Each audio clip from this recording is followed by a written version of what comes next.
Welcome to Tape Deck.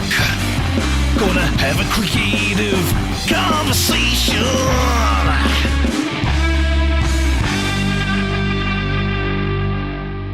Hey, how's it going?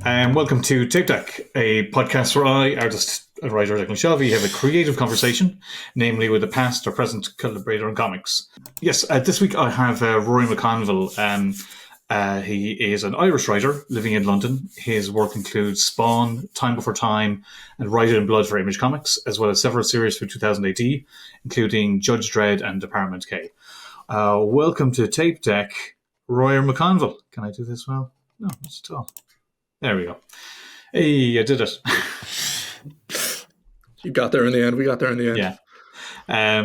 Thanks for coming on, man. Obviously wanted to talk to you about Time Before Time, but you have a big project of your own coming out, Spawn 350. What's it like doing 350 issues of Spawn? Well, it's actually... No, I was going to say the series is older than me, but it's almost the same age as me. Really? Yeah. Well, no, I think it's a year younger than me. Oh, okay, fine. Yeah, a tiny bit. We'll get to that. We'll get to that in a bit, anyway. But for those who don't know, so Rory and I work on a book called Time Before Time together, which just wrapped up a few months ago. But you, like myself, are from Ireland. What was your way into comics from? Like mine, I've talked about it before. Mine, like I didn't really know much comics around, but I was curious if what caught your attention. I think initially it was probably the kind of animated TV shows in the 90s, kind of X-Men, Spider-Man stuff, and then from there going into newsagents and seeing kind of what were those Panini reprints, the kind of Essential X-Men, Astonishing Spider-Man, where they'd kind of, for people who aren't from Ireland or the UK, they'd kind of collect three issues from a few years ago in the US market and kind of bundle them together and then release them in the UK. And I think that was probably the main one. Then every now and then I'd go up and visit my relatives in Dublin and I'd go to Forbidden Planet. This was maybe around like kind of 9 or 10. The pilgrimage, yeah. So I had a very weird period where I was kind of reading both X-Men, the UK version that was like 3 years behind the American version, but trying to kind of fill in the gaps because this was also kind of pre-internet, just trying to fill in the blanks between the two. But yeah, I suppose superhero stuff is probably how it started. How did you find? I had the same experience because I was able to get my hands on the American stuff eventually, and then the Panini reprints came in, so I was reading like the end of the Clone Saga in Spider-Man and the beginning of it at the same time, having no idea how it went from one to the other. I tell a lie as well. Actually, I do remember one time getting my dad had to go over to America for work, and he came back with like, I think he'd gone to like Toys R Us and gotten this bundle of like 5 random US comics. And this was when I was about 6 or 7. And it was like just this insane collection of like Captain America 6 post Heroes Reborn, a Marvel team up with Blade and Spider-Man, and then a random issue of Generation X. It was just a collection indeed. Yeah, no, it's I've said before, like it's mad how impenetrable that stuff was.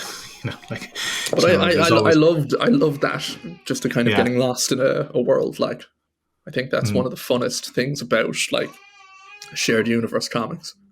But like, there was nowhere else to go. There was nothing else to see or do. Like, that was the only kind of access you had. So you were all the more intent on it, like on getting into it. But then also you'd fill in the like before and afters yourself, like, because you wouldn't know what happened. Yeah, true enough. A lot of fun. I do think those Panini ones were great though, because you could, like I said, it was 3 issues in one. So for the price of what American comic was, you could actually get a lot of story in there, Oh yeah, no, I mean, they were ridiculous value compared to what's there now. Like, I mean, yeah, I wish I could go back. Aaron's chiming in there going, I didn't realize what our youngster Rory was. I keep thinking you're my age, and then I'm I know. you're like Probably 20 years just because younger. I act like your age. That's it, and I actually yours. Yeah. Well, yes, that's the other one. Yeah. Maybe you just still think you're in your early That 30s. must be it. Yeah, I'm falling apart, but I still think I'm 18. What was it? I know I met you. No, I didn't. I didn't meet you till a good while in, but I knew you had been doing a strip with the Zuda Comics, how in DC's digital imprint. You were fairly. Yeah. Were you 16 around then? I think I was 16. Because I entered it a few times, and I kind of Okay, that was a story. Is that there's a 16-year-old from Cork doing DC Comics, and it's like, what the fuck are you talking about? well, But, yeah, like I'd entered into it. I think the first time when I was 16 with this not terribly great comic called Spudman, and then yeah. that was in that got it didn't make it the first time, and then there was kind of a recall where I think they took all the like second place comics for 1 year and had them run against each other, and I didn't win that either. I think we got beaten by a comic that was about. It was kind of like. If it was about some kind of Spud Man, I'd be so annoyed. No, yeah, it was no, it was like a Chihuahua that kind of was like Che Guevara. So I prefer Spudman, to be honest, but whatever. But then eventually I did it the following year with this kind of school-based noir, which was it was the year I was doing my Leaving Cert, which I would not recommend. Doing your Leaving That's Cert insane. well.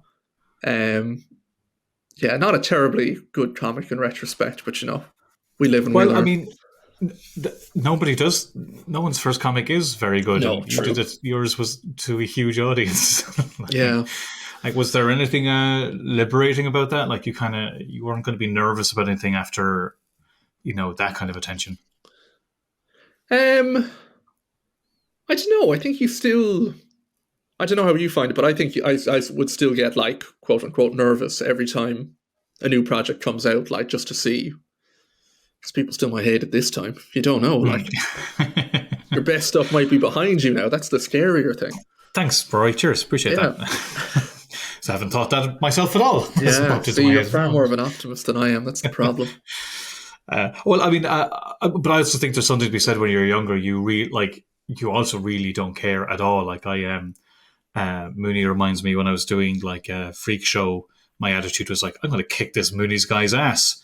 Even though I don't remember myself being so full of, piss and vinegar, but I think there is something to be said for like that, like thick-headed, I don't want to say teenager because I was in my 20s at this stage, but like when you're younger, sometimes you will just stubbornly power through no matter what. Yeah, no, I mean, I imagine it must be harder now to do that because I suppose there's a feeling that you are playing to a large audience in some capacity, even from day one, or that things will continue to exist. Not to say that Freak Show doesn't still exist, but like there's a kind of, if you're putting your stuff out online, there's a sense that it's always going to be there now in a way that there wasn't maybe even 10 years ago. Yeah, I guess you knew. Well, I will say it's probably good to work that way because at least when you're working in, say, small press, it's a certain audience, bigger than nobody, but still small, and then you'll work in slightly larger. There's something to be said for like slowly building up your resistance to what ideas are what a readership's going to be until you get used to it. And there are some people, I guess, who just jump right in and don't know how to handle that at all because you don't think about it till it's too late. And that is one thing. Like I think, everyone just wants to be making it straight away, but there's something to be said for like slowly building up that level of endurance, like physical, mental endurance, so that by the time you do hit in a big place, you're actually fairly adjusted, but nobody wants to hear that when they're starting. No. They're like, I mean, I wouldn't have. You wouldn't have. No, not at all. Absolutely not. But so when I don't want to leap over everything, but the next thing I knew that you did was the Jim Larkin graphic novel for the O'Brien's Press in Ireland.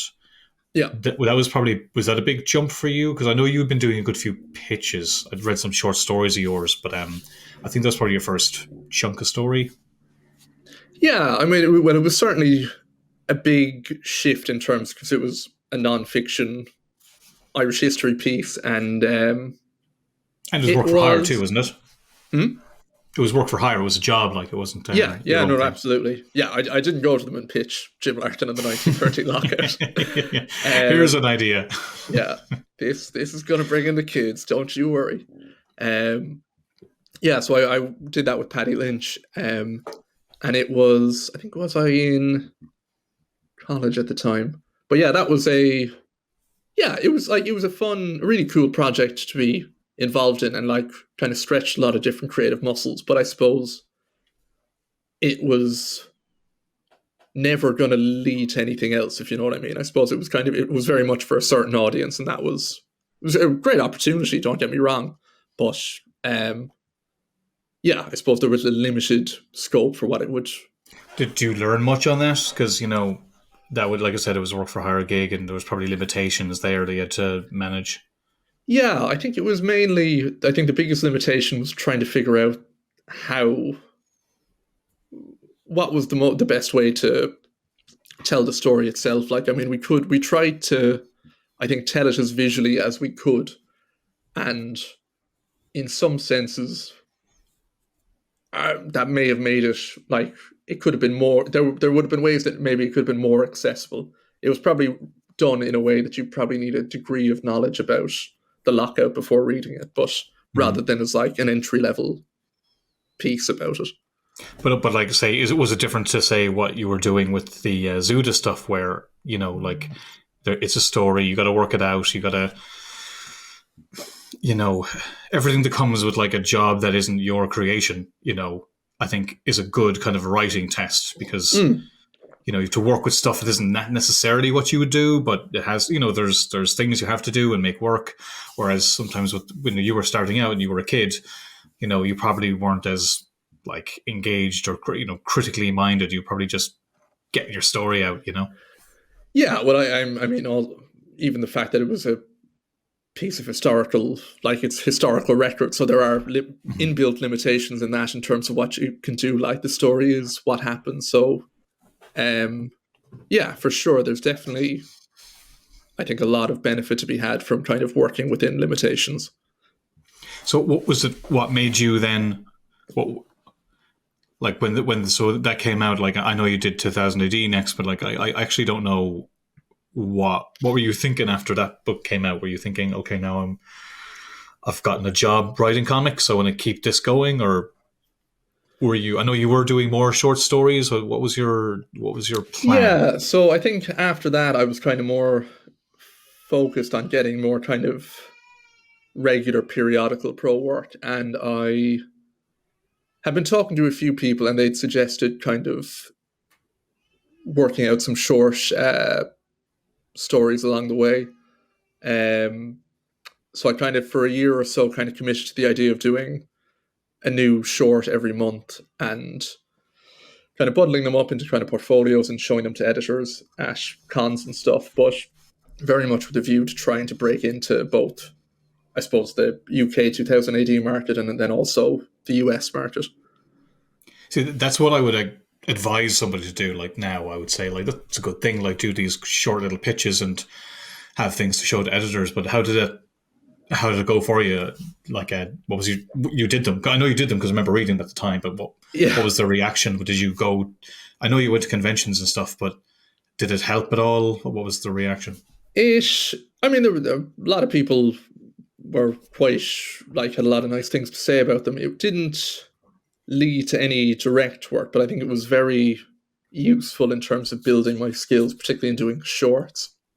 So that by the time I kind of got to the point of being able to do, like, say, the 2000 AD pitch competition, I'd done about 15 or so short kind of pitches, not entirely in that vein, but I knew how to tell a story in a couple of pages, which was... You wouldn't get, if I'd gone off and tried to do, well, I mean, separately, I probably I think I did try and do a couple of longer series pitches, but I think definitely working on the shorter stuff was a huge asset in terms of eventually being able to get into the pro market. Yeah, like it's kind of a cliche now at this stage, but like, you know, the idea of like 2000D Future Shocks being the best training for writing because you have to figure out a whole concept and wrap it up in 6 pages, something like that. Like it is, I don't think anybody starting out everybody wants to do a 200 graphic novel epic or something, but it's like, no, just do 6 pages and at least you'll finish it. Yeah. You know? 4 pages. They're 4 pages now. It's yeah. Well, a Chris O.H., I wonder who that is. Wonder who that is, yeah. Is describing you as Cork's Liefeld. I'm not sure. I think you're Cork's McFarlane, clearly. Well, we've got 2 of the letters, yeah. Yeah, but so what broke for you then? Because it was 2000 AD was your next gig, like, wasn't it? Yeah, so I kind of won, I think it was 2015, I think it was the first year they brought it back after a while, but there was the Thought Bubble Writers Pitch Competition, which is essentially you go to at Thought Bubble, you have to pitch a future shock in under 2 minutes to an audience, and then I think it varies year to year, but it kind of, a panel of judges then picks the winner, and you get to do a future shock off the back of that. Is there a performance? I know of it, but I've never been to it. Is there like a performative element to it? Like how, because you're there in front of people, aren't you? Yeah, well, like, I mean, you do have to pitch it as it, like, I mean, I don't know, does anyone, well, no, I think one year I did judge it and there was a bit more like theatricality, but so you had the book, that story published, and then you just kind of kept getting pitches through, didn't you? Like different, was there Future Shocks and then Dread, or did you have to build up to it? Yeah, no, I think there was definitely an element of building up to Dread. I kind of did a couple of Future Shocks, and then I got a Tharg's Thriller, which is kind of like a 3-part Future Shock, and then I did a couple of kind of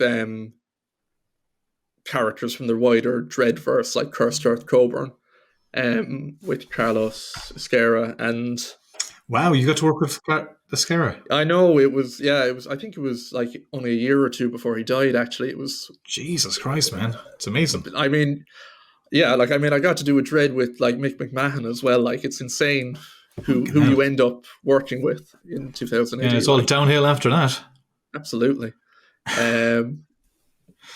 But yeah, and there definitely was an element, I suppose, of working up towards Dread. But it's one of those things. I mean, I didn't even know. I thought it was that you'd definitely be able to pitch for future work after doing the pitch competition. But apparently there's no guarantee of that, which would have been a hard one to take if I actually hadn't been able to pitch subsequently, but thankfully. And so how many years were you doing that before we started talking about doing something together? Like a couple of years. We talked around the end of 2018, was it? We keep guessing. I still don't know, and I haven't. I think it was.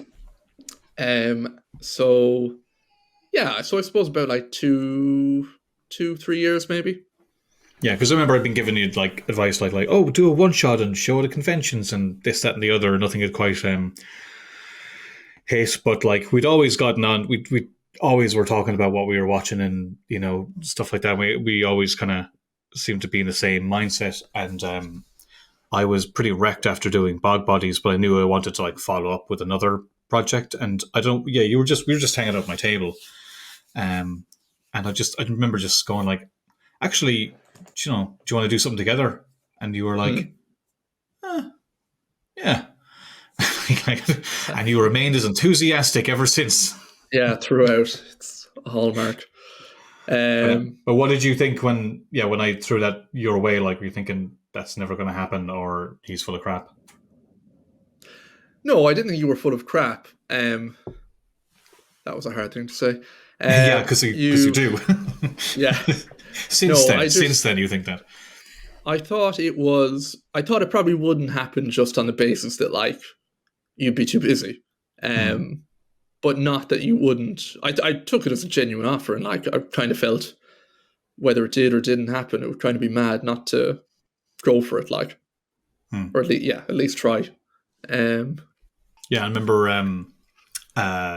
like, yeah, we were the thing. My thought was like, oh, because like, a lot of sci-fi stuff, you kind of, well, because of 2008, I guess you're doing a lot of sci-fi stuff. So I was thinking, yeah, we'll do a sci-fi thing, and then, yeah, the more we talked, the more we realized, no, actually, like, crime is the thing we're always talking about. So, Yeah. we kind of brought it back down. But I Crime managed, stories, just to be clear, not yeah, not yeah, no, we're committing. committing crimes. Committing. But I tracked down the pitch we did Oh for. wow. I haven't seen this in a long time. So we were calling it Your Future Yesterday at the time, which was Which I still my think was better, worse. Do huh? you think it's better or No, worse? I still think that's a great title. It was my idea, but I thought it might have been clunky. But yeah, you seem to like it, so I was like, let's go Yeah. for it. And yeah, we pitched it to Image, and Eric said there was a few books coming out with the word "future" in it, Yeah. so maybe come up with something else. And we're like, oh man, damn it! So we And did, but today like, they have not. I don't think I ever saw any No. in the years since any book with the term "future" in it. I should probably It's Google it someday. just the greatest injustice, yeah. But yeah, so we had originally talked to Eric Zawodzki about doing this project together, but then he got like proper work, so he couldn't do it. So Yeah. no, I don't mean to skim over Write It in Blood. I'm conscious these things can drag on if I don't keep it moving. But yes, you had done Write It in Blood with Joe Palmer and Chris and Haas. And I think when things kind of weren't working out with Eric, you had just finished putting it together, Write It in Blood. And so I remember just thinking we could just ask Joe if he'd be interested, because nobody knew who he was, and he was so good. And I hate seeing people, like really good people, not being, I was going to say taken advantage of. I just mean like not being utilized. They're there and they're good, and there's nothing happening. And you just want to get in there and change that. So yes, we brought him on. But I do want to ask a little bit actually about Write It in Blood, because that's a book I don't think people would know. Too many would know about it, because I think that came out and then this book came out, and I think we were just so busy pushing this that the previous book just got a bit overshadowed. But what was Write It in Blood?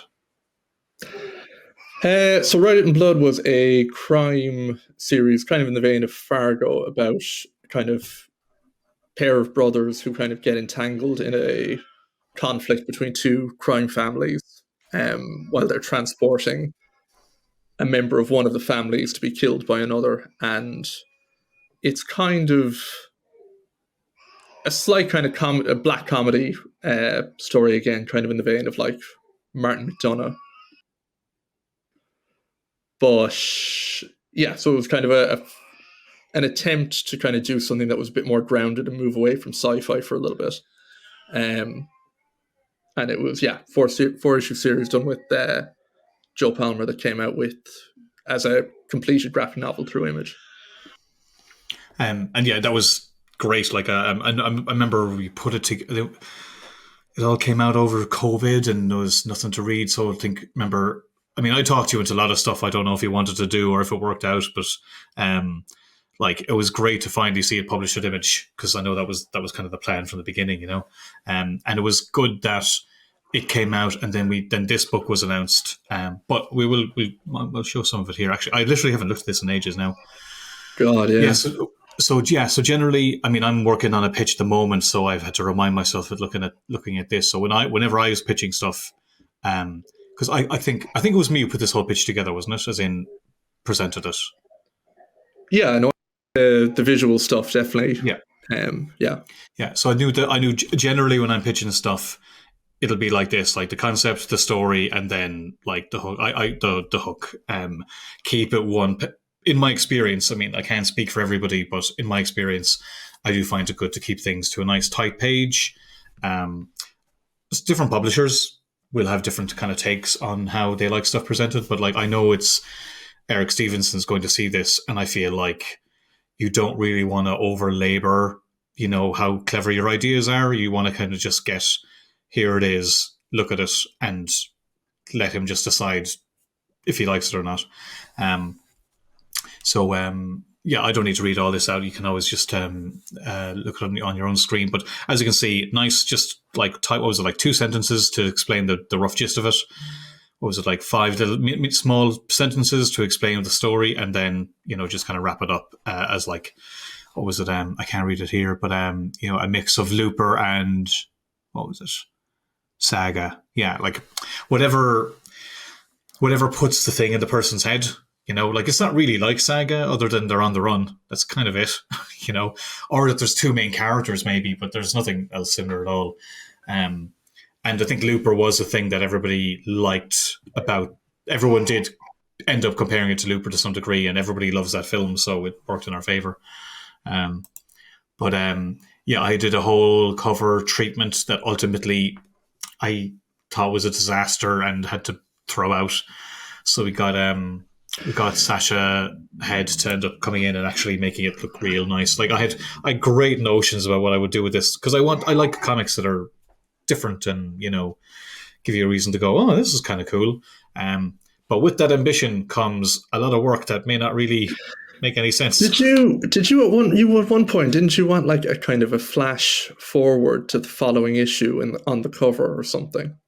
Yeah, actually you can see it there. So those would have been the first 2 covers, and you can see that the pod from the second cover is if you look at the first cover where it says yesterday, I don't know why I'm pointing to my screen. No one's looking at me. Yeah. Where it says yesterday in the first cover, you can see that there's a ghostly image of the image from the second cover.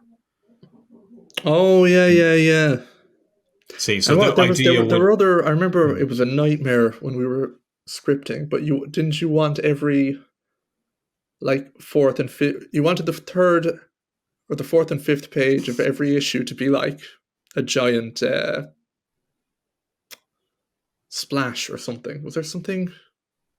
I can't remember at this point. No, I think I just wanted like a structure to the opening. Yeah.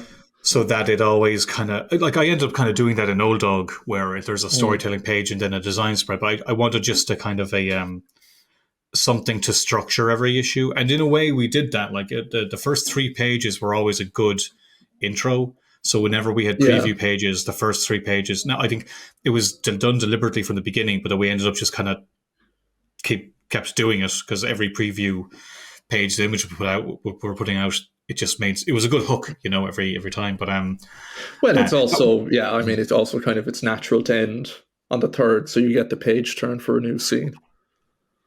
Yeah, I think Rogue Ballestros saying Rory not acknowledging that he just triggered the Mac Balloons reaction is awesome. I did see that. Genuinely don't know. I think I saw the balloons, but I don't know where they came from. I saw it and I thought I was losing my mind. How does one trigger balloons? Yeah, I don't know, but you know what? You did the hell out of it. Fair enough. But yeah. sorry, what were you saying with the well, that was always like I felt like you were better with high concepts and I was like good with visuals. And I think that's where I thought we would work well together. Well, actually, sorry, that's not true. I think I'm good at high concept too, but I think you're actually really, really good at like digging down into the high concept and making it like naturalistic. That feeling very built in. Like I'm definitely one for like not wanting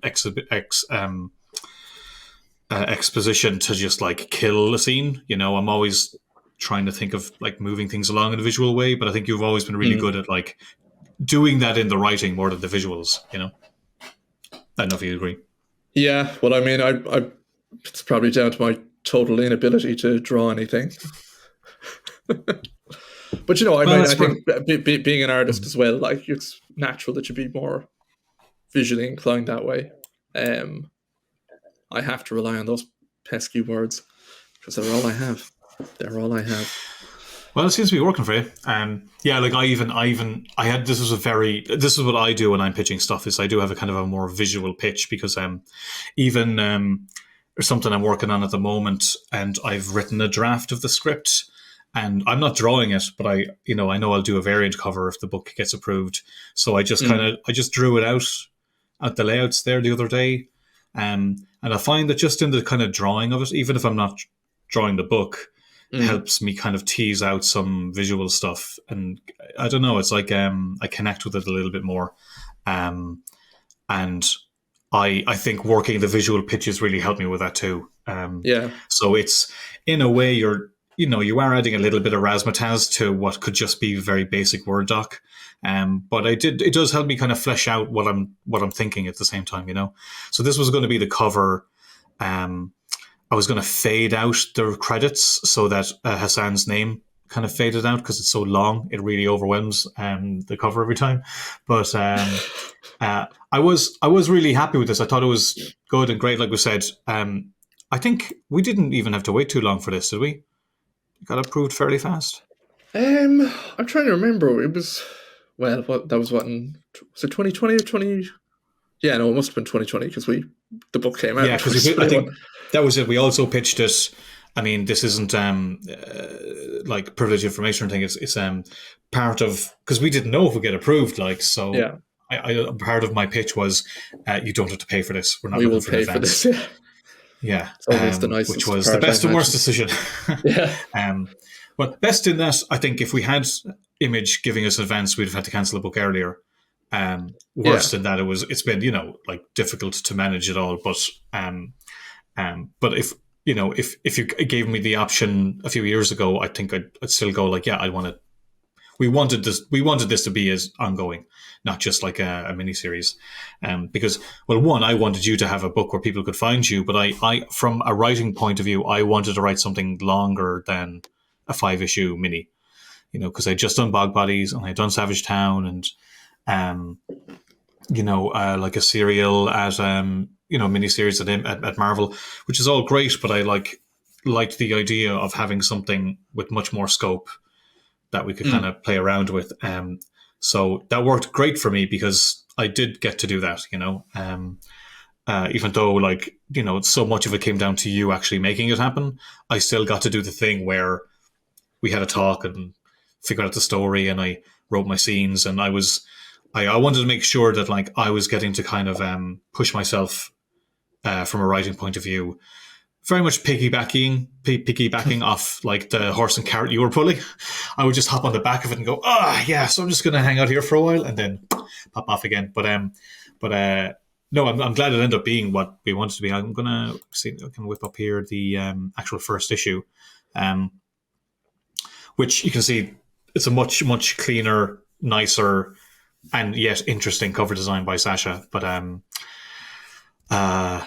I liked mine, but it really was all over the place, and it would have been so much work to figure out. And considering how much work this book was month to month anyway, I think it would have killed me, even just doing the design stuff.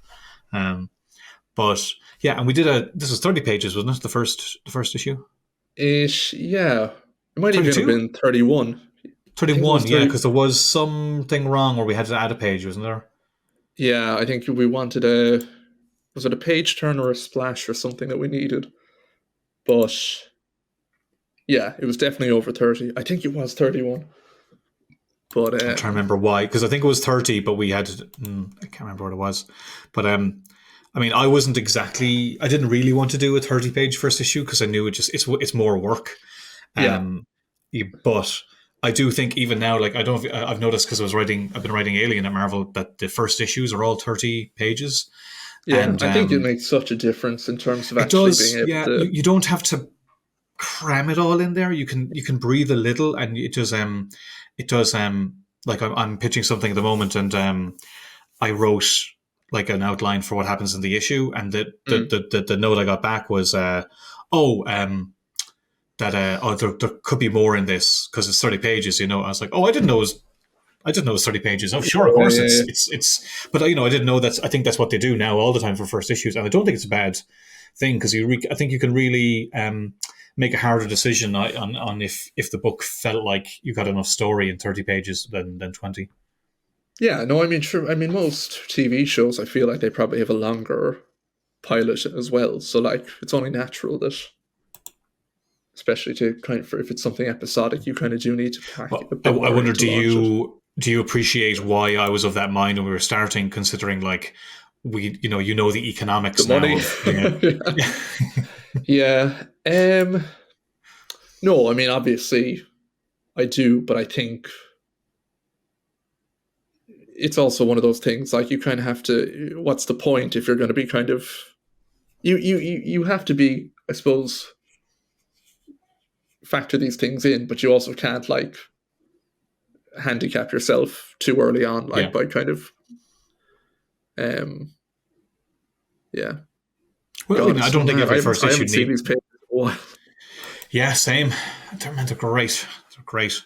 Um, like Joe's work is fantastic, but like I love what Chris did with the colors too. Like it's the right amount of kind of like that's Chris O'Halloran, who definitely isn't trolling the Yeah, stream, I should add. But like at the risk of complimenting him, don't just the do it. palette was nice and dark in the right places, but like like you get to the my phone's exploded there. You get Your what did? to my phone. Oh It Jesus! vibrated at the edge of a table and then fell.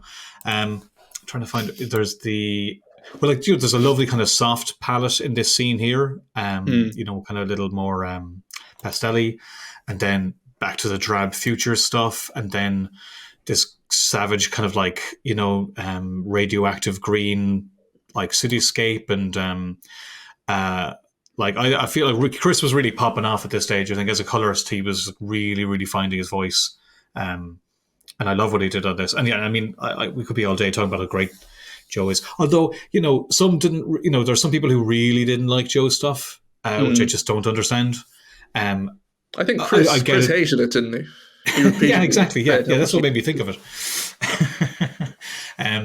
But yeah, there was definitely people who like hated it. Which I don't. It's stylized. People will just kind of brush up against it. Yeah. But to me, especially if you're doing a book and like, I know I'm known a little bit from comics, but I'm not. I wasn't really known as a writer, and you were, from the American point of view, like, hadn't started. Nobody knew who you were. Joe, nobody knew who he was either. But all the more reason to have like a book that visually completely stands out from everything else. I think. A more mainstream artist could have made this more of a mainstream book, but it's not really a mainstream book. It's a, you want it. I don't know. I think especially with creator-owned stuff, you just really need to grab people's attention, and that can work against you. But I think overall, I think it worked in our favor. Yeah, no, I mean, like Joe's style, like, was just so much of setting the tone of the world, like, and I mean, the pods in particular, I think, are just such a distinctive element. The way he did them. Yeah, like I think that this scene here in the nightclub, and like again, Joe's stuff is savage, and like it's really lovely, and like it's kind of like this is very reminiscent of Aeon Flux, just the figures and the features and everything. But like Chris's colors, just like really knocked it into gear. I love Chris on Joe particularly. I think this scene is why we added the extra page. I think it was for this page, for this to be a page turn. You're right. You're right, because there's the this is the reveal of now we can say the book's out a while. The reveal of Oscar in the coming back from the future as an old man. You're right. I think, yeah, it wasn't a page turn. Yeah, that sounds about right. Which actually, I love this page. I'm glad we the nightclub one. Yeah, it's one of my favorite pages in the book. But yeah, we needed a page turn reveal, which is, it's basic stuff. Everybody should know, but every now and then you totally it slips you by. But was it? I think maybe because we were also writing it together, there might have been a slight disconnect. Not that it was like half and half or anything, but maybe because I had a few pages in there, we just kind of missed it a bit because of that, maybe. Or was it? It wasn't. No, I was going to say it was because the opening title, the double page, but yeah, whatever. We figured it out in the end. Yeah, we nailed it. So that was the first issue. It's savage. And then we did a one shot that I drew, and then Joe did a second volume, and then he abandoned us. Left us, yeah. Yeah. Which so far was very tough after really, really double downing on a very visually distinctive artist, and then the visually distinctive artist leaving, you're like, oh, bollocks. But with me having done the single issue, kind of left it open that like there could be somebody else, and it wouldn't be the worst thing in the world. I want to stop for 1 second. I just see that we've got a few comments here. Conal Gilmartin is genuinely missing have TBT to look. I guess missing having TBT to look forward to on the regular. Yeah, I mean, I'll admit I'm a lot more relaxed not having a monthly book out, but it was also great to have a monthly book out. And like how much story I can't believe we got so much story in 2 years. Feels like way long. The pace of doing that, like almost. I mean, it was almost monthly for 2.5 years, like, and it's almost killed me. Like, it's exhausting. Well, I mean, you like I said, you had to do most of the donkey work. So even me coming in and doing the bit that I did, and like doing the covers, and I mean, Heather edited it. In that, I mean, she did edit it. She completely edited it. But I found myself doing some kind of like, well, not found myself. It's actually my fault. Like I was the one who said, reached out to the variant cover artists and did some of the letters page and stuff like that. I kind of took those bits on, where I probably should have just handed them off to Heather. But I was I think I was doing that like running the book thing that I like to do, but. It definitely, as it went, like if it was me doing it, it would have fallen apart because I'm not organized enough, and my head's kind of pulled in too many directions. Heather really kept the train on the tracks, as it were. I mean, particularly, and I think this is one of the hardest bits, but also one of the bits where she was so valuable was the fact that we did end up having multiple artists on the go at any one time, like because. Yeah, schedule-wise, she was able to figure all that out ahead of time. It's like, we need to find them by this time. And we're like, no, we've loads of time. But she was looking ahead to where, like, artist B is going to work at a certain level, but by the time their arc ends, you need artist C to have started here. So it was definitely, more stressful to do it that way. But she was right. Like, it would have been a train wreck otherwise. And I do remember you, I would say, were like against having an editor, but I think you were more skeptical of the process of working with Heather, because we would do stuff together, but we'd always, like I was used to working with Heather. But it ended up like you seemed to quite enjoy the back and forth after a while. Yeah, no, I think my initial hesitation was only because you had worked with her several times before, and there was maybe a little fear on my part that was you kind of stacking the deck in your favor a bit. But I think like it would have been such, like, Heather like raised the quality of the book by such a huge degree, like, and I think it's just very useful to have someone to kind of challenge you on ideas every now and then. And I think, to be fair, like, there's a degree to which we might have been able to do that having the two of us there, but I think she was very, like, useful for that. Yeah, like she would cut through a lot of it, so we wouldn't be going, should I do it or should you? Or is that a good one? Or is it like it's just kind of cut through and you can be like, oh, and like I think like I said to you was that, if you disagree with her, tell her it's fine. Like I can see why you might have actually been worried, like, because you'd be like, well, it's always going to be 2 against 1 in the writing. But I mean, it wasn't that, and you don't feel like it was like that. No. Because I threw enough of a strap. Well, no, I mean, I think ultimately there was a lot of the stuff of like, it happened to me on Old Dog as well, where Heather would be like, you want to mention this character's name? And I was like, I don't want to have to spell it all out to the reader. They're smart enough to know it. And she was like, yeah, but I'm editing this book and I don't know I don't remember who this is. I was like, okay, well, yeah, actually fair enough. There's times where you had to kind of step back and go, yeah, actually, she's not being all like, you got to spell it all out all the time. It's just catch the blind spots, actually, I guess is kind of a good way to put it, or ask you questions. It's one thing I used to hate. She'd like, Have I "You're doing done? it again. How did you do that balloon thing again?" I definitely don't know how I Lunatic. did that. Way, it's a party. No, I wish I knew what button to press. Yeah. But I think that that was an I'd already established relationship with Heather, and that I would disagree with her, and you know, if I disagreed with her, I disagree with her, but I'd always hear her out. And I think you adjusted to that too, and it seemed that you ended up actually enjoying hearing back, rather than being something that you had to do. Yeah, well, I think one of the biggest benefits of an editor is also that they can kind of give you the shortcut, like just kind of saying, this doesn't work, and then that kind of clicks your brain into like, okay, we can't do it that way, we have to figure out this way, rather than you going around and round in your head being like, is this the right way to do it? Is that the right way to do it? Well, that's it. Is because I've talked to some people about working with Heather, and I think that she's a brilliant. She's really, really, really good with all the logistical stuff. Some editors are really good at that and not great with creative stuff, and vice versa. Some people are great with creative, but like can't schedule anything. She's actually both, so like which is brilliant to have.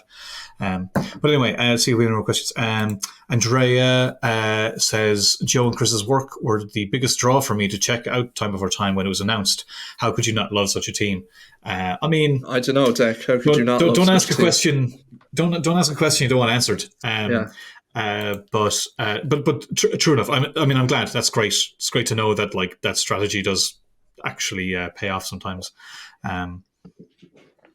Let me see. What else? Oh, Eric. Oh, Eric's here. Who was your favorite fill-in artist? Well, we might get to that, so Eric, because I've got your issues table up here. Can I answer? You're going to say Declan Shelby, aren't you? Well, look, you said it, not me. Yeah. Yeah. No, I would say Ron saved our ass. Actually, I'll move on. Actually, because Ron, where is he? Ron Salas, I knew for years, and we had another artist on this book for 2 issues, but various stuff happened and he wasn't able to do it. So we were in a bit of a lurch, and Ron saved our asses really with the 2 issues. But like I'll skip this. I'll go back to it in a second. I will go to Eric's because Eric, I don't know if you were here earlier, but we mentioned that we talked to you originally about doing this book, and I was such a fan of Eric's, such a fan. Still am. I'm not anymore. No, a diva. A diva. I would love to do something with him again. Like what he did. Oh, what am I talking about? I could just show it anyway. Like his attention to world building is insane. He's one of the few artists I know who's like, I think, more into backgrounds than into the characters, but his characters, it's such great character to them, you know, like Tetsuo's face and Nadia and everybody, and like as he's getting sick, there was so much nuance in the expressions, and it was so cool to see him actually come back and work on, because it had changed after he stepped off. Like Joe, I feel Joe made it his own, and then Eric came back and kind of remixed that. But you and I were gushing over every one of these pages, like every. Oh yeah, no, I mean there were where he gets sick. We were like, oh god, that's so good. It's ridiculous. Like and I've seen some pages of a project Eric's working on, and like, I mean, it's just leveling up each time. Like, it's crazy. Yeah, he did. I did see him talk about working on Bloodshot right after this was the best thing he's ever worked on. I was like, yeah, thanks, man. Cheers. Right. That's lovely to hear. Appreciate it. And that is why he is not our favorite fill-in artist. Well, I would say... Oh, Jesus, I forgot about that page. The environments, they're just crazy. Like. Nuts. And I mean, well, it works as an ink drawing, but again, I have to compliment Chris for making that kind of value work. So you don't have to compliment him. No, I don't. I'm just saying the page is good. I'm not saying anything about him. But no, oh god, it's. But I think that's it. I think the experience of seeing Eric work on the book where we didn't get to work with him originally, I think was really satisfying in a way that like nobody else was, because we were looking for an artist and we found somebody great. This was a little bit more not personal, but it felt kind of I don't know. There was some kind of what's the word, synergy going on there. But Eric's stuff was just the characters, every background, every environment. I love how he drew. What's his Kevin. name? Kevin. God, Kevin. my brain's fried now. Who we had written just so that Joe could draw a robot, and then Joe left. We tried so to keep him on board with an artist, and he said, "Thanks, but no thanks." Yeah, but then seeing everybody else draw Kevin afterwards was great. Eric replied, "This better be good. Thanks, guys. It was a dream working with people who understood visual storytelling so acutely." Well, I think he's talking about me there, Rory. I don't think so. I don't think so. Understand visual storytelling so acutely, but no. Well, I mean, I'm trying to remember how it went. Like I just remember being so pleased with everything. Did we? I think we were trying to change the costumes, and he didn't want to. Was that Eric? Oh, yeah. I think we were saying that there would be, because there'd be a bit of a time jump. But but I remember Eric, we very much wanting to kind of continue on like the visual stuff that Joe had set up. Yeah, which is fair enough, because it is weird. Like, I maybe would have been easier for Joe to change it if he was on the book, because that would be far more natural. So I can understand like not wanting to kind of mess with it, but God, I mean, but like there's so much great detail in all these environments, but then there's this one panel where Kevin's talking and there's no background, which is perfect. You don't like. I feel like similar to me. I think he knows where to put the work in and where not to put the work in. But where he puts the work in, I think he puts way more work in than I do. So and as an artist, seeing somebody else like deliver great pages like this really gives you a kick up the arse with your own stuff. Oh man, yeah, so good. Also, again, whoever colored this did a really nice job of keeping a somewhat a restrained aesthetic to the coloring, which had been established. The original colorist, we'll call him. Yeah, the original colorist who did not change. But like a great job. I mean, I think you could go in and do more work with Eric's stuff, and it would be beautiful. And that might be the right thing to do. But on this book, I do think Chris the colorist, did a good job of keeping the aesthetic he established, and also kind of just jiving a little bit with whoever came in. Like when he colored me on issue 6, I probably would like a bit more rendering than he did, but I don't think it would have.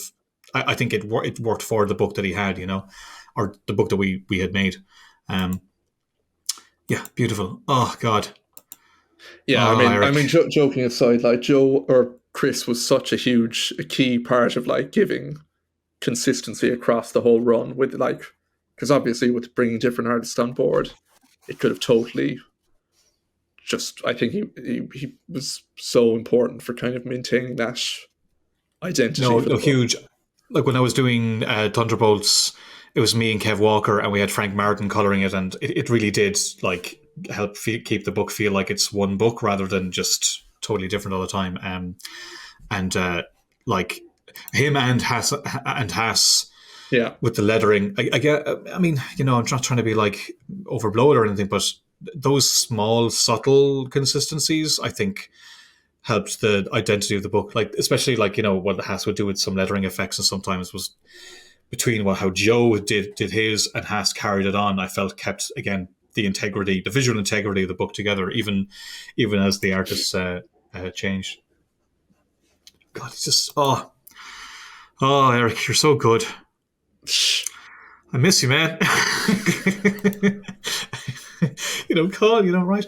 Again, sorry, I'm just, the environments, like we had this, there's a whole sequence here where Tatsuo is getting sicker and sicker, and it's just what stays the same is perfect and what changes is perfect. And Yeah, and again, then this crazy, crazy environment that must take ages to draw. I'm just looking at all the ellipses, and I'm like breaking out in hives. So the idea of having to draw all those, yeah, yeah, god damn it. So yeah, and that last page is great too. So I would say, yeah, I can't say who my favorite was, but it was such a great experience having Eric come and work on the book in the way that he did. And it was like 3 issues, so you're like, ugh. Because I remember saying that with the third arc, we shouldn't do a 5-issue story. We should mix it up a bit by doing 2 issues and 3-issue story, which ended up actually working because we had some scheduling stuff. So it I thought actually we worked out. planned that was we did that off the back of Joe leaving. Yeah, actually, you're probably right. Well, no, I remember thinking we should just, because I was thinking they don't have to be 5 issues, but we want to collect them in 5-issue arcs. Yeah. And we do 1-shots anyway, so it wouldn't make sense to do like another 1-shot and then 4 issues. But you're right. Sometimes I think you were right, though. Clearly, we knew that we needed to kind of like build up a buffer for Joe leaving and whoever else could come in. So, like, I knew we wanted Eric for the longer one, which is why we talked to another artist, and then that didn't work out. So, I'll switch over there to the earlier issue that Ron Salas did. Sorry, Eric, we're done with you now. And Ron's a guy who I've known a long, long time, and I think it was Heather actually who suggested him. It was Heather who suggested him, and I was like, "Oh, I know Ron. I know him a long, long time." He did an issue of 28 Days Later, actually, right after I left the book. So I knew he would do lovely work, and again, I guess I know how to describe it. His stuff is kind of open and designy. Like it's not like it's not like a DC comic. I don't even know what I mean by that. It's not a superhero looking book. It's very stark in places and very design heavy, but again, Chris's colors tied it right in so nicely. But that was your story, actually. I remember when we had 2 issues, I was saying like, you could just, that was it. You pitched the idea, and I think I got really busy with something. So I said, you could actually just write these 2 issues yourself. I don't need to. I'll look over the scripts, but I didn't insist on writing any pages like I was on the other stories. So it was just nice to see that come together for you. Sorry? Yeah, no. I have to say, I insisting was an interesting choice of word. Sorry. But yeah, no. I mean, this was a fun one to do. Just the 2. It felt almost 2000 AD-ish with the kind of level of compression, just kind of getting in and out and kind of. And I think doing the 2 and 3 issue arcs was a kind of fun way to break up the kind of the rhythm and stop us kind of falling into a pattern. Which, I mean, to be fair, like narratively, the book just kept moving. Like we never actually really settled into a status quo, I would say. Mm. But this one with, I mean, Jesus, Ron saved us so much with this arc. Like, yeah, even like if it was just like did a basic job, he would have saved us. But like, there's some really nice stuff in here. Like I love the later there's stuff. I don't only have the 1 issue here, but where the heist takes off. So I don't have the coolest stuff here that Ron did here, but I just really nice stuff. Like he not only just got the job done, which is what we needed, but he elevated it in a way that like we were always hoping everybody who would work on the book did. So it's more impressive in a way that he got that level of stuff in when he the way he did. He saved our asses. And did you? I mean, what actually I should ask? What made you come up with that idea for two issues? I forget I'm supposed to be interviewing you, not just talking about what we did. I don't know. I think I remember. Well, I think partly I wanted to introduce a new kind of antagonistic character, but I just loved the idea of time travel bounty hunters and just thought, I think it was very much that opening scene of them in when the guy is in the far past and you discover he's a fugitive who's being chased by Sebastian. But I thought it would be really cool to actually spend a bit of time with this character who was going to become a villain, kind of a villain, antagonist, but just kind of spend time with him as a protagonist before bringing him in hunting our main characters. And yeah, I think just being able to explore the concept we'd set up from a totally different angle was part of the appeal. And it was cool because we kind of showed he comes in at the end of the first issue of the next arc, where I don't think you're expecting him, because we do those 2 issues and then it goes to the next story and it's a whole other thing, and then boom, he's back. And it was, again, this is what I wanted to do with this book from the start, is to like have a character, move them around. You just don't have that luxury on a 5-issue miniseries to seed things and tease things and capitalize on emotions and stuff like that. Like you need a few issues to do that. You need time, it's time to build relationships with the characters and have the readers be invested. And crush them in the most horrible way. Yeah, well, that's that. I think that was one phrase we had the most in the book, was twisting the knife. But there's the comment by Kevin here. Big fan of Rory. I used to teach a comics class and used to use Write It in Blood as an example of a great self-contained comic. I love how the Texan hitmen sounded like they were from Cork. Wonder why then? I haven't. Well, thanks for that. I'm glad you're... I'm going to hop on to... what was it? I wanted to actually show a lot of the one-shots, but I realised they're not collected, so it doesn't make much sense, because the reason we're talking about The Time Before Time is because it is out on the 27th? 21st, of February. So we wanted to kind of look over the whole book. We had the incredible Jorge Coelho. I actually don't know how to pronounce it exactly. Who I knew from years previous. He worked with Jordi Belair, who I shared a studio with on Zero once, and I just seen a lot of stuff he'd done at Marvel. I just think he's criminally underrated. I think he's a fantastic artist. So this was my idea to reach out to him. And I remember we were a little bit nervous because he was on a previous project, and we were worried that after what had happened with the previous arc, that we were going to get like really burned again. But to be fair, he was finishing a project. Once he finished it, he was on this, and the stuff that came in, again, everybody just brought something different and interesting in a way that, like, Joe would have done amazing stuff regardless, but we changed settings here to a futuristic city, and we brought in a new artist who was so good at drawing a futuristic city. But did you know Jorge's stuff beforehand? No, I wasn't really aware. It's just the level of detail in his arc is just crazy. Like, I can't imagine anyone else drawing it like. Yeah, like the kind of like, Romanesque domes with the kind of like jagged, I'm going to say like Romulan architecture. You wouldn't get that because you don't watch Star Trek. But like Star Trek. But just the environments, it's just so much work put into like building this believable world, which you do kind of need, because you introduce it was a totally new. It was almost like starting a new book with the amount of a new environment you needed. Yeah, big time. And God, it's just amazing stuff. And even this is probably the most like boring issue. Like, not that it's boring, but because it's establishing stuff. How dare But then you. things go so off the rail, like that spread from the last issue, and we did it. We had them for the whole arc as well, so we just got lots of great stuff, lots of moody shots, and great use of shape and design. It's so good.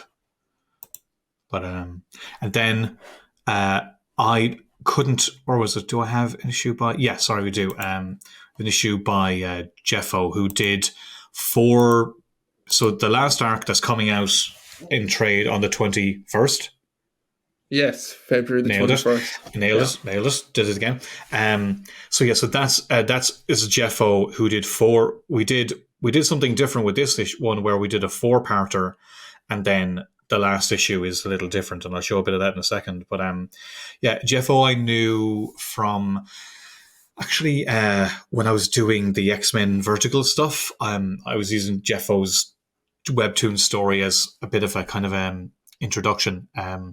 He'd done Gotham State, so I thought he'll do cool futuristic buildings. I really liked a lot of his faces, and I knew he liked the book, which is because by the time we were asking people originally, not a lot of the book had come out yet, so not a lot of people had read it, but Jeffo had read it, so it was nice to actually work with somebody who actually knew the characters well, and again, it was the stuff's a little different because I think there's more European or maybe manga influence. So I was a bit worried. Not worried, but I was aware it would be maybe a little bit different. But I just really liked. I think a lot of cases, just the character faces are what really, really caught my eye.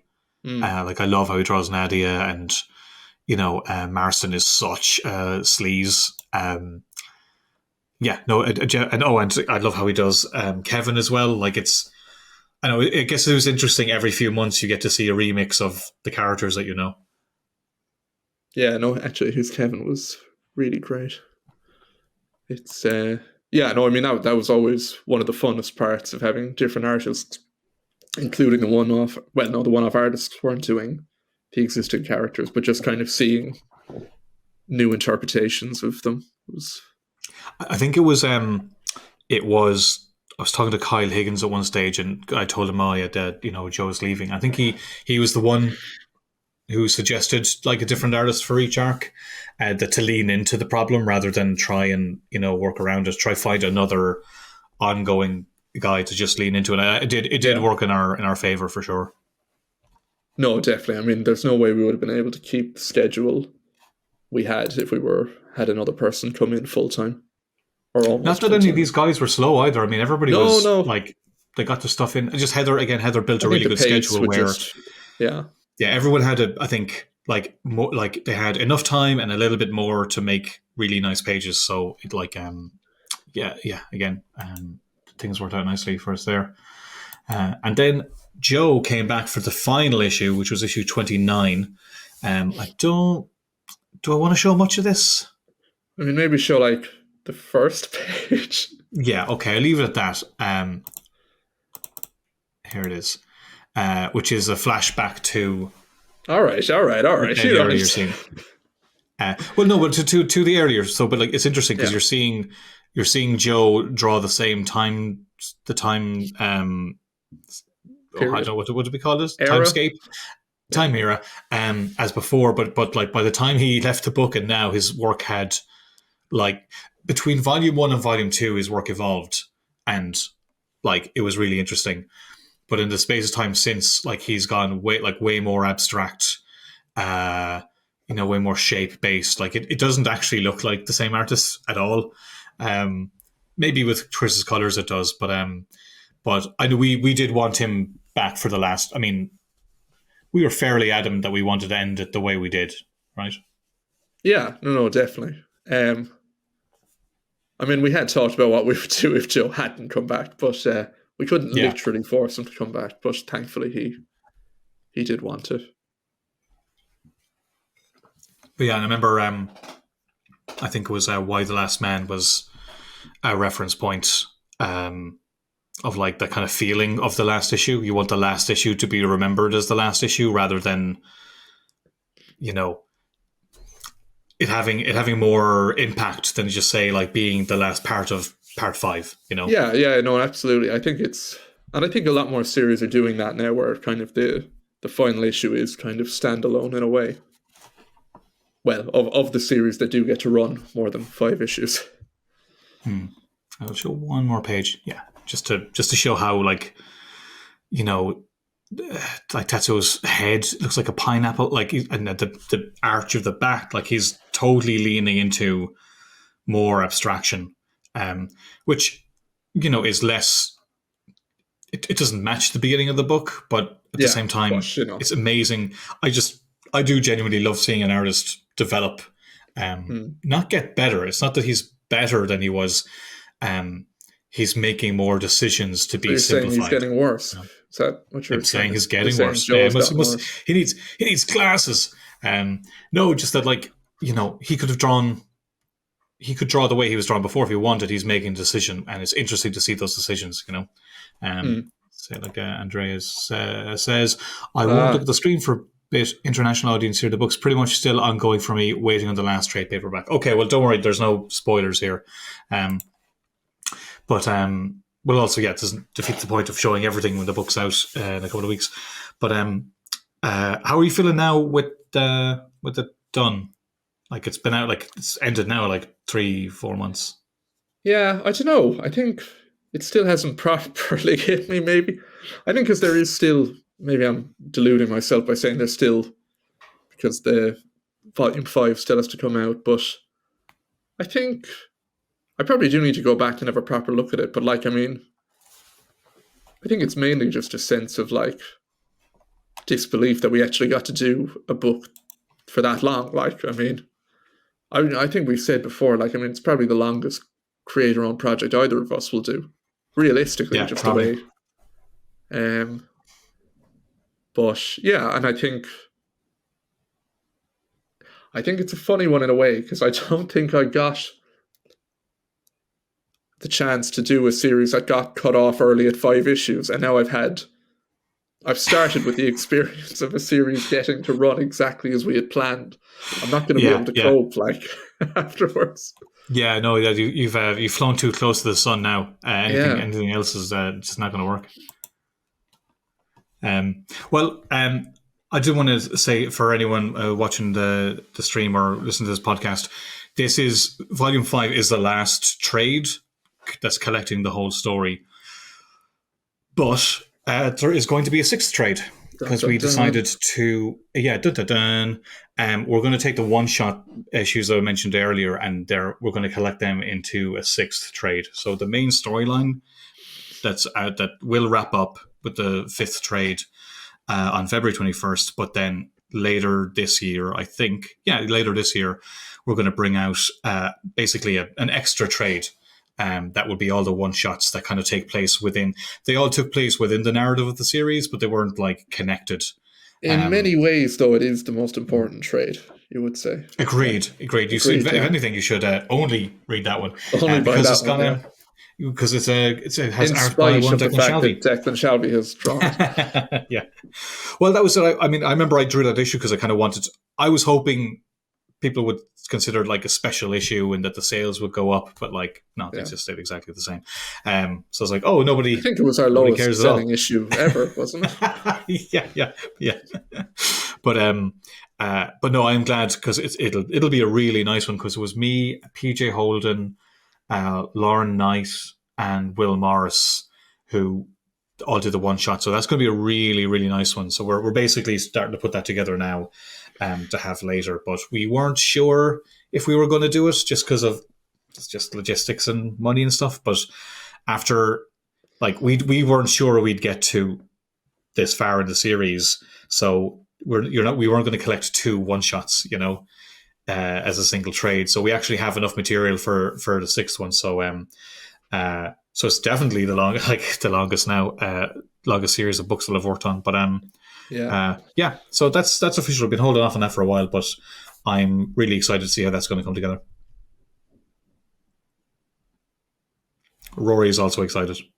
Oh yeah, no, sorry, that was No, I was just thinking how great that trade's going to look, huh? Yeah, it's just waiting for you to draw that cover image. It's done. I have it done. I've had to hand it in. So Sasha's will be putting that together soon. So I'm really looking forward to that. So other than that book, there's something else you're working on, and that is a one it's a very, Spawn, very small indie book. Yeah, very small indie book. Well, technically, it is an indie book. It's true. But just sells a lot of. Longest running indie book in the world, as according to the Guinness. Is that it? Because it's longer than Cerebus now, isn't it? Is that the thing? Yeah, well, no, it got that record after, I think, 301. But it's Okay. now getting a fresh entry into the Guinness Book of World So why Records is it a record-breaking 350th issue? because there's never been a 350th. It breaks the Okay. record every month. Like, That's true. Because Walking Dead wasn't that much either. Was because Spawn's just been going the whole time. It's yeah. insane. Well, I got to ask, like, well, I know, but I'm asking you for the purpose of this podcast. How did you get on Spawn? Well, it was actually, I got a DM from Todd McFarlane after he read Time Before Time, and he wanted to basically have a chat about me possibly doing some work for the Spawn universe of titles. So I had a couple of chats with him, and then he asked if I wanted to write the main Spawn book, which was, yeah, I mean, don't think it normally happens like that, but it was. Kept thinking I was getting pranked for quite a while, but Yeah, you were telling me, and a lot of it was like, yeah, this he said this is happening, but is it? Like, I it have can't no really idea. be Like, it was happening. Yeah, just, yeah. You were. I think you were talking yourself out of the out of reality it. of it. Yeah, Yeah. yeah. It's Because you're right, it yeah, doesn't happen that way. But Todd's the one person who would do that. You know, like a general editor isn't going to do that. I don't think. mm, But I think Todd's the one person who can just go, yes, I want this person to work on one of the biggest selling comics. yeah, you yeah. know, and then that's what happens. It's yeah. No, I mean, it's a totally. I think it must be a totally unique situation in comics, like to be kind of working on a book that is so that well one that the creator still has control over, and that it's also blossomed into this wider IP universe. Like it's crazy. Yeah, like I mean, I was just on a call today with Todd and Thomas and John Layman, the other who's also working in the Spawn universe, and it's just we're just talking about kind of the plans for after 350 and the new status quo. Like it's just there's nothing else like it. I think in terms of because I'm sure you know on like superhero stuff, there's a lot of hoops you typically have to go through. But Sure. in this case, as you say, Todd is the one with the ultimate say. Like, so it's a lot. Is that a good thing or a bad thing or both? Like, Jack Kirby isn't giving you notes on Captain America. You know, the editors are the stewards of those characters, whereas, like you said, you're actually working with the person who made the character. So, in a way, that must be great. But is it like, are there difficulties with that too, or just why do you hate Todd McFarlane? Yeah, that's definitely the question. It's no, I mean, I think he's very he's really like kind of, I suppose, generous in terms of how he lets people run with the books. Like, I mean, he's never really like he has notes and stuff, but nothing that I've ever thought is like he wants it to flourish as much as possible. So that's why he's brought people in. Like, if he wanted to do it all himself, he would. And is there much back and forth? Like, because you and I, so much of Time Before Time is you, but like unfortunately, I did get in and ruin your stories. Yeah, But I just rewrote them. I noticed. But then I would talk to Haas and get it back in. Was the well? Actually, what I'd really like to know, I never asked you before, is what did you do when you got it? Like, because you weren't a big Spawn reader, were you? Or like, it sounds like No, I it could mean, be a very hard Spawn. thing to get into. Yeah, I mean, I just read a lot of Spawn.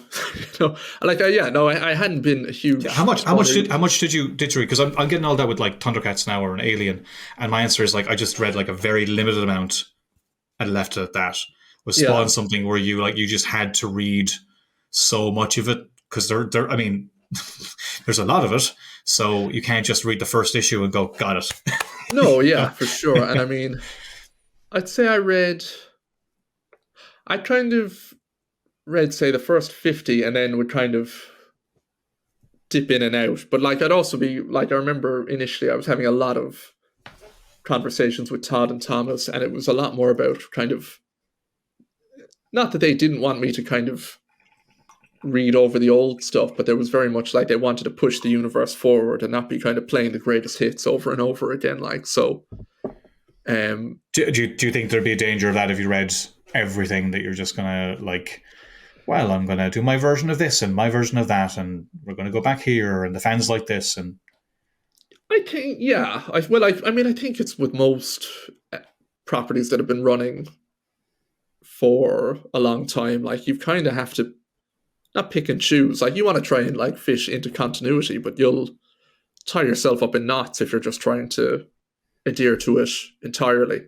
I mean, the thing is as well, there were two, I think, issues right before 300 that Todd did that were almost kind of recaps of the entire series to date as well. So he was kind of saying that was the extent of what you needed to read to get caught up. Like, so yeah, I mean, I read a fair bit. I'm not going to pretend I've read every single issue. but what was your entry point into it then for yourself? Like, you know, is it Spawn? Is it the world? Is it other character? Like, what's carrying you through this to keep you interested? Not to keep you interested, I don't mean like that, but like, you know, like with any story, there's got to be something that's like resonating with you, no matter what you're going to find an in with the character. Like, did you find that, or was that hard? I think for me, it's the world. I think is definitely one of the most interesting elements, and I suppose when I came in, we were in the middle of this big storyline that's now culminating in 350 about like who's going to take the throne of hell. And I suppose I'm very interested in politics and stuff, so I think just kind of, and like being able to focus in on that was really a big draw for me. Like, it's the type of story I'm into.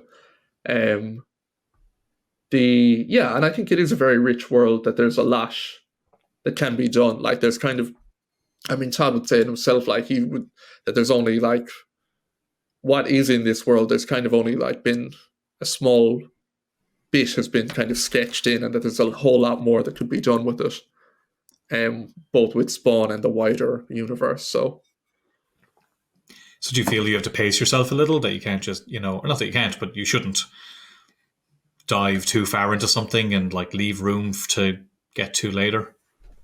Because again, like this book, like we were saying with Time Before Time, and like it's like if you got a job at a Marvel or DC book, like I just don't think you'd have as much scope to play with, you know. Whereas you actually do with this, and I mean, is that something that you're enjoying, or do you even realize how much freedom you have? Well, again, I suppose it's that in the same way as the Time Before Time thing. Like, I'm aware of the other reality in theory, but I haven't experienced it directly. So this is like my first big, I suppose, American work for hire work, and yeah, I mean, like, I think I'm writing my 30th issue at the moment, which is like, you know, well, the thing is, at the time I didn't know I'd be going to 30 issues. Sure. But it is. At the time, you didn't know you get. I remember you were like, more than one issue. The fact that Todd just like hired you, you're like, am I going to be gone in 3 issues? You know, but yeah, here you are, 30. It's amazing. But yeah, no, I mean, definitely, and I think that's one of the fun things as well, is that like there are things that have now been stories that have been written over those 30 issues that like have planted seeds that you can cultivate for future stories, and like,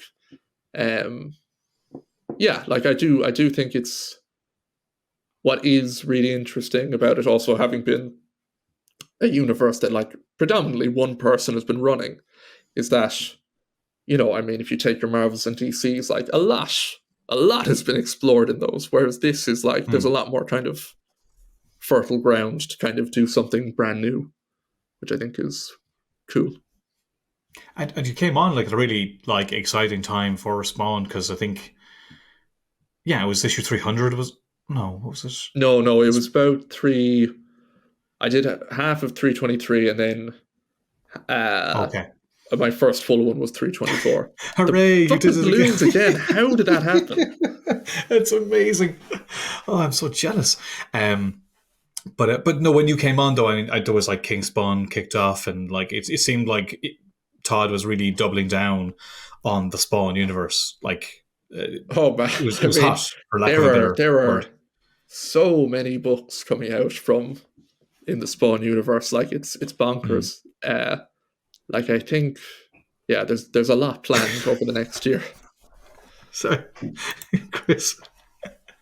Pixar's up. That's it. That's it. You're just trying to get out of this this interview, and hopefully the balloons will take you out. Yeah.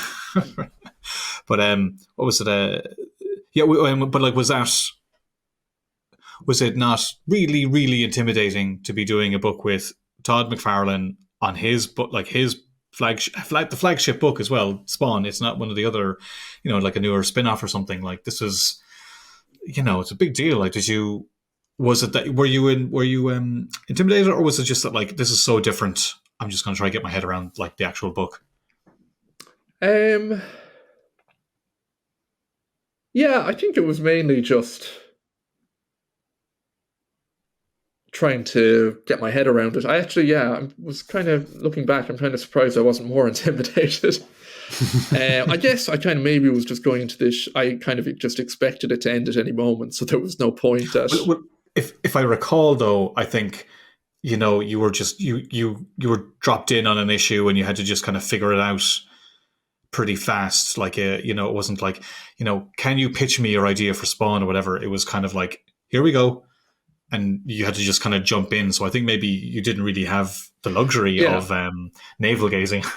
No, absolutely. It's it is also the monthly schedule is a beast. Like it's I don't know. I mean, because I've been like we're now Brett Booth is coming on for 350, but I've been working with Carlo Barberi up until this point, and like I'm just in awe. But like Brett is also very fast, but Carlo is just like, he's a page a day man, and he just sends them in, and like I just don't know how he's managed this run. Like, because I think he's been doing it since like 310, so it's almost 40 issues solidly. Like, insane. I wasn't able to load up the Carlo issue you sent because the PDF was too big. Sorry, but you did send on like these covers for 350. Again, this is just class. This is just the stuff we grew up with. Like that's actually what I think one of the coolest McFarlane images I've seen in a while. I don't know who did this one. That I think is Ryan Stegman, possibly. Oh, is it? Oh, cool. I think it might be. Normally you'd see his signature, but it might be behind the logo. Yeah, I can't make them. I mean, they're all so quintessentially. No, well, that's Brett Booth, and that's Jonathan. Oh, is it? Okay. Yeah. I love his covers, man. His Spawn covers are just right up my alley. Like, just great design sense and everything. They're savage. Oh yeah, class. But yeah, I do have. You did. Can I show the 2 pages you sent me? Oh yeah, no, I think they're publicly. Okay, out, cool. So. Yeah, just want to check. Yeah, so this is Brett Booth, right? Making sure. Yeah. This is yeah. That's class. Like I think we were messaging before, and you said, the guy was born to draw Spawn, and you're right. Like this is that's fantastic stuff. Yeah, and like I see you show me some of the pencils, like nothing against Carlo, of course, but the amount of work on them is insane. Like, does that intimidate you, seeing somebody put all that work into something, and you're like, I just wrote this in 2 minutes? Well, Jack, I don't know how fast you write, but I slave over the words like it. Of course, no, I mean you're not her. Huh? Yeah, absolutely. It doesn't. No, maybe it should intimidate me more. It's more just I'm just kind of amazed at how cool they are, and just in awe of the level of detail.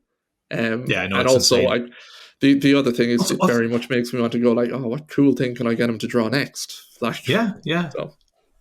Also, like somebody who's been around as long as Brett Booth, like sometimes you think like, they're just going to like half-ass it, or, they can just coast on their name or whatever. But like, not a unbelievable chance. amount of He's detail. Like, that's insane, man. But yeah. yeah. So like, yeah. Well, look, man. Congrats. It's amazing that you're like 350 issue 350 of Spawn is insane. What are you now that you've wrapped up one long running series and you've still got another long running series? Do you want to do something shorter, like you were saying? That you haven't had the experience of having to wrap something up. Yeah, I think I definitely. Well, I think I won't have the choice. I think realistically, whatever I do next will be shorter than both of these by just by virtue of how long these ones have run. But yeah, I think now that Time Before Time is wrapped up, I would like to try and get some other a creator-owned project off the ground, or like I do. Well, actually, I do have another short, a Medieval Spawn miniseries coming out. I think sometime later this year. That's a kind of a 4-issue series. So you that's allowed to say that, or I didn't know that was public. Yeah. No, that was announced at New York. It's with an artist, Marco Itri. Grand, but that's all done, isn't it? I think you've done that whole thing. What would you like to be doing more of? Like your own stuff, or work for hire stuff, or like, is there stuff at like Marvel, DC that you'd be interested in doing? Or actually, I don't think I've ever asked you that before. I do always have a soft spot for the X-Men. I think. That's really? One of yeah. No, I think they were really the one that kicked it off for me in comics. But then you see, it's one of those things like you don't know if it's something you like too much. That can be a bad thing too. Yeah, but the X-Men is kind of something so broad. You could be doing. That's true. You could be doing the biggest X-Men book in the world. You could be doing like a Beast miniseries or something. Like there's Alpha Flight. That word is so big. You could be doing. I'm not going to do Alpha anything Flight, within it. Leave that for the Canadians. Leave that for the Canadians. Yeah. But is that something you'd be interested in doing more, or would you prefer do your own stuff? Or I mean, I wouldn't. I'd happily do a bit of both. Like, I mean, I think even from talking to you, I think just for practical reasons, you do have to have your kind of eyes on both corners. They both have their benefits. They both have their drawbacks. But yeah, I think in the immediate term, I do want to try and get something creator-owned off the ground when I have. Is there do you feel different at all working on Spawn now that you don't have a different outlet with Time Before Time? Or maybe with Time Before Time, I was too involved where it wasn't, you didn't feel like you could do what you wanted? No, I mean, I definitely did on Time Before Time. Like, never felt like that that it wasn't a creator-owned project or anything. Like, it's I think it's just nice. Like, I mean, I don't know. It's not like I'm kind of sitting doing Spawn miserable or anything. But I didn't mean that. Just in that, like, you can be doing work for hire, and the deal, and it's their characters and everything, and that's fine. But I think it is good to have an outlet that is like not contingent on somebody else, because I feel if you don't have that, sometimes you can start butting heads with like I'm not saying you will, but like in you think I'm going to start an argument with Todd McFarlane? Is that what you're? That's what I want. I want it to happen so bad, and I want to hear every word of it. You want to flare it. But you know what I mean in that, like, you could get narky for no good reason just because you don't have that other outlet. I'm not saying that's going to happen, but I was curious if your experience is a little bit different on Spawn now that you're only doing like a work for hire job at the moment. I don't think so. Yeah, it might change, but I think the fact that we are kind of introducing this brand new big status quo in the universe is there. That's, I don't want to say it feels like a totally new book, but there is a certain element of kind of pushing it into a different direction. That's kind of exciting. Not rebooting, but like recharging, I guess. Yeah, like I think I can't remember what the tag they're putting on it, but it's like a new ruler, a new something, a new direction. Like, so it's going to be it's going to be, it's still Spawn. It's not like it's rebooting or anything, but it's kind of going into an area of the universe that we haven't really done before. So that's quite exciting. And there's a lot of like new storytelling possibilities off the back of that. But who knows? Come back to me in 6 months. Like, well, I'd like to say I can't wait to read it, but you were kind enough to send it on, so I hadn't read Spawn in quite a while because they haven't been collected, any of your issues, have they? No, I think actually there's a trade with my first issue coming out sometime in February as well. Oh, great! Because I was planning on like reading the trades, but they haven't come out yet. So this is the first issue I've properly read, and like it took me back to being a kid, to be honest, in the best way. So yeah, I enjoyed the hell out of it. So yeah, I'm curious to see where you go with it next, and I'm really curious to see what you do next too. You don't need me anymore, so you're off. I'll pack your lunch and off you go with your, sticky fingers from your jam sandwich, and I don't really know where I'm going with this. Yeah, I don't know where you're going with it either. But yeah, no, I'm. It's been amazing to see you come from like when I first heard of you to what you're doing now is amazing. So at the risk of being sincere, it's amazing, man. It's so cool, and. Yeah, I'm just trying not to be sincere right now, so I'm just going to shut it down. I mean, you're doing, this is God, two men being sincere. I love you. No. Jesus. Get that edited out. Yeah. No, I mean, cheers, man. I mean, you've been such a big support over the years as well. Like, it's, I mean, that 10% you take off all the Spawn, Spawn payments is a bit harsh, maybe, but it's justified. All that support is over now. Now that you've done issue 350 of Spawn. Sorry, Eric's still around. I thought Eric would have left after I stopped complimenting him. So congrats, guys. It's no small feat to get a creator-owned book to issue 29. Impressive achievement. Thanks a million, man. I mean, we couldn't have done it without you. Like quite honestly. literally. Literally couldn't have done it without you. But no, it is great. I am really, really proud of that. I'm it was really a roll of the dice in a lot of ways, but like getting to land that plane, even if the wheels were going to come off if we went any further, like it just ended just the right way. Any shorter than that, I felt it would have been cut too short. Would have been great to go longer, but we couldn't practically have done it for like, logistical reasons, not creative reasons. Like I think the book could have gone way longer had we known we could go further, but it's nice to not have to be like I wish we could have done X, Y, and Z, so no, I'm really proud of it, and it's great, and I love every trade we get. The new one just arrived at my mum's house. I can't wait to line it up with the rest. It's the most satisfying it's the most satisfying thing is just putting it on the shelf right there, and you're like, that's my life, that's what I do now. Book by book. Yeah. But no, thanks a million, Eric, and thanks to everyone for listening. What I'm going to do is I'm going to take this live stream off, and there'll be like an edited version of this podcast next week. So everybody who was here and got to ask their questions, thanks for coming in. This is the only opportunity you get to do it. So appreciate everybody chiming in, because it makes it more fun than just doing like an edited one straight out the bat. So yeah, thanks a million.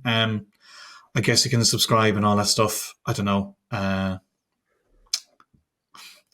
so bad at this. Such enthusiasm. Yeah. Why wouldn't you want to subscribe? I did this the same thing with Danny. I was like, I hate to like subscribe and blah blah blah. Hit the like button. Hit that like button. But if you did like it, do share the podcast next week and everything. Rory, thank you so much for joining me here on Tape Deck. Thanks a million, man. I hope this is fun for you and everybody else, and I'll catch you in the next one.